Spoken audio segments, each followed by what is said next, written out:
बच्चों, आज हम प्रतियोगी परीक्षा में पूछे जाने वाले साइंस के इम्पॉर्टेंट क्वेश्चंस को देखेंगे, जो हमारे कोशिका चैप्टर से है। बहुत इंपॉर्टेंट क्वेश्चन है, इसे एक बार आप लोग ज़रूर पढ़ लीजिएगा। चलिए देखते हैं। पहला प्रश्न है, किस कोशिकांग को कोशिका का शक्ति गृह कहते हैं? तो इसका आंसर हो जाएगा बच्चों माइटोकॉन्ड्रिया।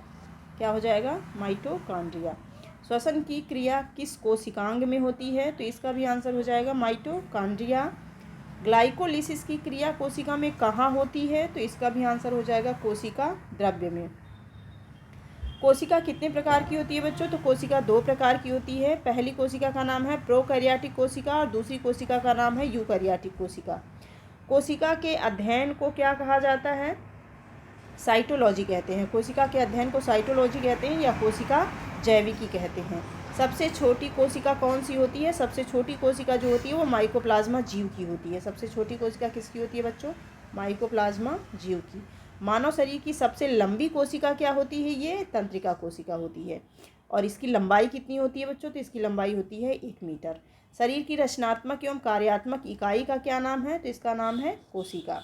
एक कोशिकीय जीव का नाम बताइए। एक कोशिकीय जीव आपके हैं अमीबा, पैरामीशियम, यूग्लिना।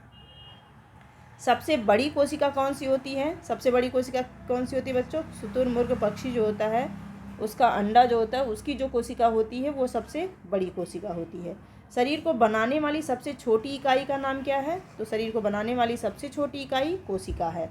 अमीबा की आकृति कैसी होती है? अमीबा की आकृति बच्चों अनियमित आकृति होती है, इसका कोई आकार नहीं होता है। पैरामीशियम की आकृति कैसी होती है? पैरामीशियम की आकृति चप्पल के आकार की होती है। लाल अभिरंजक सेफ्रोनीन है। लाल अभिरंजक सेफ्रोनीन है। कोशिका की संरचना का अध्ययन करने के लिए किस यंत्र की आवश्यकता होती है? तो बच्चों, कोशिका का अध्ययन करने के लिए सूक्ष्मदर्शी यंत्र की आवश्यकता होती है।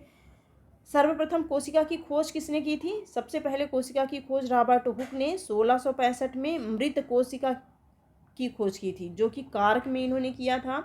और जीवित सेल की खोज सबसे पहले एंटोनी वॉन लीवनहॉक ने किया था। कोशिका द्रव्य में अनेक छोटी छोटी रचनाएं दिखाई देती हैं, उनका क्या नाम है? उनका नाम है बच्चों कोशिकांग।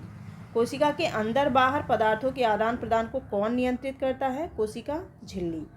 पादप कोशिका भित्ति किसकी बनी होती है? सेलुलोज की बनी होती है। किसकी बनी होती है बच्चों? सेलुलोज की।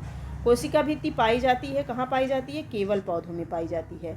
केंद्रक का कार्य क्या होता है? केंद्रक का कार्य होता है कोशिका की वृद्धि और विभाजन करना। ऐसे भी पूछ सकता है कोशिका की वृद्धि और विभाजन कौन करता है? तो आप करोगे क्या? केंद्रक। केंद्रक जंतु कोशिका में मध्य में पाया जाता है, जबकि पादप कोशिका में परिधि की ओर होता है। केंद्रक तथा कोशिका झिल्ली के बीच में उपस्थित जीव द्रव्य को क्या कहते हैं बच्चों? उसको कहते हैं कोशिका द्रव्य। कोशिकांग कहाँ पाए जाते हैं? कोशिका द्रव्य में। उस कोशिकांग का नाम बताइए जो श्वसन क्रिया में भाग लेकर ऊर्जा उत्पन्न करता है तथा ऊर्जा संचित करता है।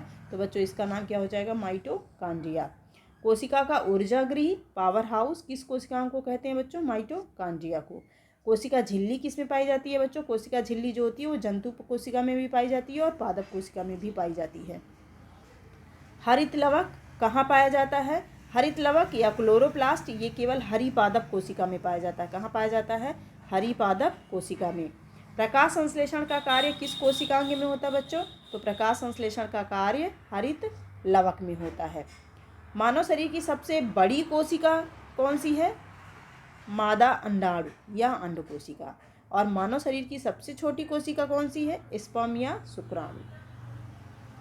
कोशिका विभाजन सेल डिवीजन में कौन सहायता करता है? तारक काय। यह केवल जंतु कोशिका में पाया जाता है, पादप कोशिका में नहीं पाया जाता है। किस कोशिकांग का कार्य पानी, लवण आदि पदार्थों का संग्रह करना तथा इनकी मात्रा का संतुलन बनाए रखना है? रिक्तिका या वैक्यूल। अगला क्वेश्चन है, किस कोशिकांग का कार्य पदार्थों का संश्लेषण, भंडारण, श्रावण करना है? तो बच्चों, इसका आंसर हो जाएगा गाल्जी काय। कोशिका की प्रोटीन की फैक्ट्री किसे कहा जाता है? राइबोसोम को।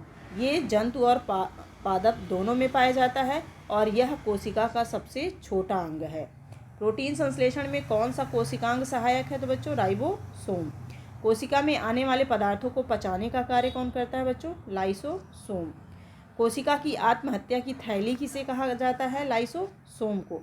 लाइसोसोम को सुसाइड बैग ऑफ सेल्स भी कहते हैं। निम्न में से कोशिका सिद्धांत किसने दिया था?